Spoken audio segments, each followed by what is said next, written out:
sino nga naman ang mag-aakala na magkakaroon tayo ng 10,000 followers ngayon sa loob lang ng ilang buwan?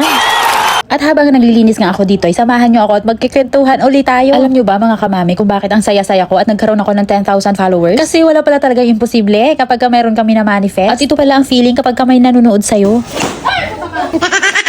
Yun nga lang, nagiging magugulatin ang inan nyo. Ilan talaga sa mga narinig ko ay, bakit ka ba nagva-vlog? Ano ba nakukuha mo dyan? Wala talaga.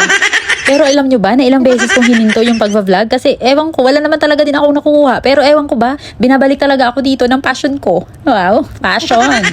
Mahilig kasi ako manood ng mga kamamis ko na mga gumagawa din sila ng mga content. At sobra ako nai-inspire dahil after ilang taon ay talagang nagbubunga yung kanilang mga ginagawa. Kaya pumapasok talaga agad sa isip ko na bakit sila nagagawa nila, bakit hindi ko gawin. Wala din namang masama kung subukan natin, 'di ba? Sabi nga nila, there's no harm in trying daw. So ayan, nagtatry ako. Minsan nga natatawa na nga lang ako kasi madalas kong binivideo talaga yung naglilinis lang ako ng bahay. Oo, kasi yun lang naman talaga ang ginagawa ko sa bahay ay maglinis. Kaya sa mga followers ko dyan, sobrang thank you po talaga. Hindi nyo alam kung paano nyo pinasaya ang puso ko ngayon. Kaya totoo pala talaga yung kasabihan na hanggat may isang taong nagtitiwala at sumusuporta sa'yo ay go lang. Ilaban mo lang yung mga bagay na gusto mong gawin. Dahil balang araw ay may magandang kahihinatnan din yan. Magtiwala ka lang. Kaya asahan ninyo na marami pang tindahan serye, paglilinis serye, at mga kung ano pang pambubudol ang mangyayari dito sa aking vlog. Kaya sa lahat ng mga followers ko, sobrang thank you so much po sa inyong lahat. O ayan, magtitinda muna ako dito ha. Salamat uli sa panunood. Bye!